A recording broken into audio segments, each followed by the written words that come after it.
Good day, folks, and welcome to another edition of Lumberjack Logic. I'm your host, Neil Johnson. Crazy story out of New York where the Biden administration offers empty words and Donald Trump offers cash. You got to wonder how much cash this guy has sitting around. Not only does he offer cash, he also offers his presence. Check this out. Donald Trump will fly to New York to honor Officer Jonathan Diller. And here you can see in this tweet from Jan Scavino out the plane window that he's taking off and headed up there. That was this morning. He called the slain New York Police Department officer's widow personally to facilitate paying off her mortgage alongside tunnels to towers. So apparently, as you can see from this Instagram post, my neighbor is a funeral director and is doing the wake of the NYPD cop who was killed yesterday. He met with the widow and the department this morning. While she was in his office, Pat Hendry, the PBA president, says, "Excuse me, she has to take a call." It was Donald Trump. A few minutes after that, she got a call from the head of Tunnel to Towers.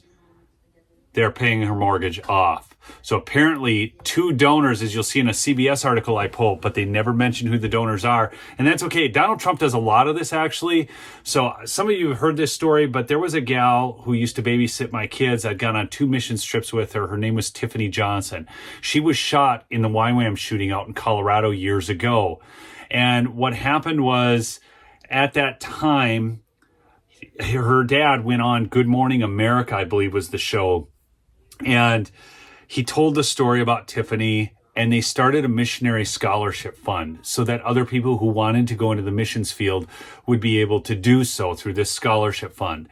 And Donald Trump ended up sending a check to him for $10,000 because he called Good Morning America, got the guy's address, somehow worked this all out, and sent a check for $10,000. No fanfare, no phone call, no anything. And the guy has the check framed and he keeps that. So the story that's pretty close to me that, again, most people don't know of. And he has a history of doing this without actually looking for a lot of accolades for it. But Officer Diller was survived by his wife and their 1-year-old child. A candlelight vigil is planned for Wednesday evening in Massapequa Brady Park. Jonathan was killed by a criminal who's been, get this, arrested 21 times by the NYPD, 9 felonies. Yet he was released under Governor Kathy Hochul's bail reform. The suspects were believed to be casing a T-Mobile store on Mott Avenue. They were asked to move their vehicle just before shooting him. Okay, the NYPD officer. Now, I'm going to share a video with you. And we're going to talk about this at the end. And this is going to be painful to watch. But watch this clip of Karine Jean-Pierre talking about the Biden administration's response. To the death of the officer. Look, our hearts go out to this officer who tragically lost his life in the line of duty. We're also praying for his family during this difficult time, who now has an empty seat at their dinner table. President Biden is deeply grateful for the sacrifices police officers make to keep our community safe.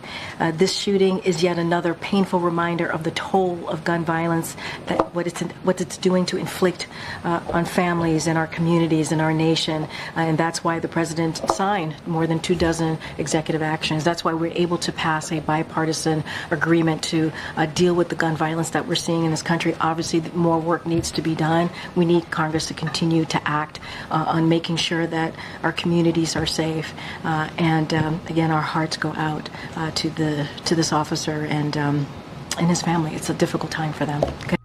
BS. That's what that whole speech was. They don't care. If they cared, they wouldn't allow gun criminals to go free all the time. They wouldn't do their bail reform crap. And at the same time, look at what's going on in New York with Donald Trump. They're going after him for $454 million. Show me the victim. Here we have an officer killed, their 1-year-old child left behind. And now all the Democrats are trying to jump on the bandwagon and take advantage of the emotionalism of this moment. But listen to this. The NYPD Sergeants Union warns anti-police politicians to stay away from the funeral of slain NYPD officer Jonathan Diller.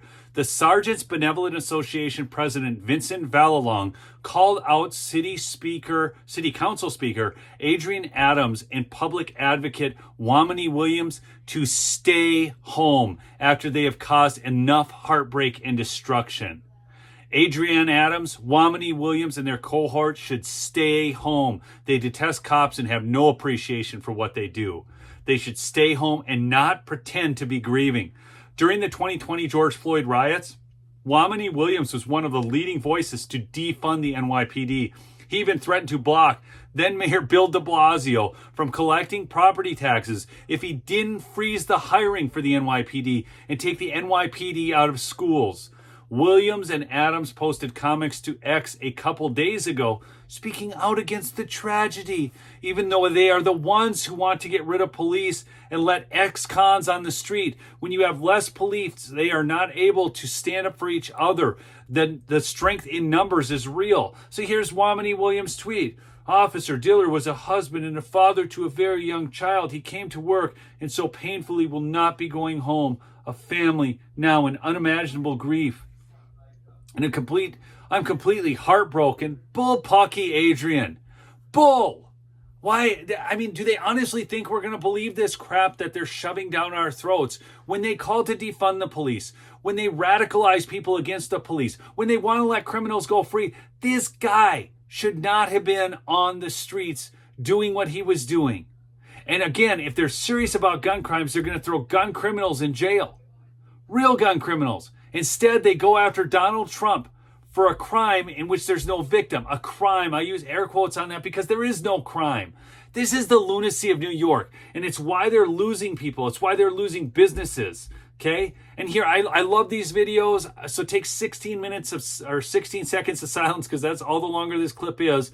Watch it and pray for the officer and his family.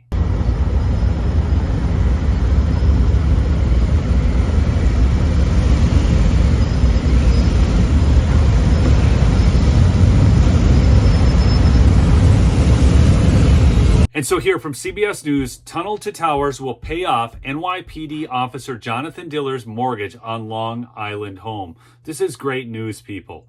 NYPD officer Jonathan Diller's family will have their mortgage paid and $10,000 towards his one-year-old son's education, thanks to 2 donations announced Thursday ahead of his wake. The Tunnel to Towers Foundation announced it will pay off the mortgage on his home. Chairman and CEO Frank Siller said he spoke with the family to share the news. Every day Officer Diller donned his uniform, there was a risk he would not come home, Siller said in a statement. We will honor him not only for his sacrifice, but for his unwavering resolve to protect the people of New York City. Tunnel to Towers is honored to ensure his family can stay in their home forever. Siller started the foundation after his son, Stephen Siller, was killed helping others September 11th of 2001. The organization now pays off mortgages for families of first responders killed in the line of duty or who pass away from 9/11 related illnesses.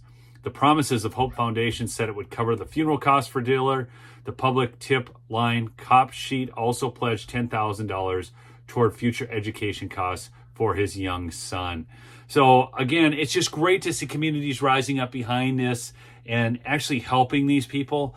But all these Democrat politicians who now want to act like this is a tragedy when they're the very ones who brought forth these policies, and then for Karine Jean-Pierre to act like she cares and then talk and use it as a political tool for more gun control. See, look, the rightful bearers of arms, the keepers of which the right to bear shall not be infringed upon, okay, according to our Second Amendment, they're legal citizens owning guns.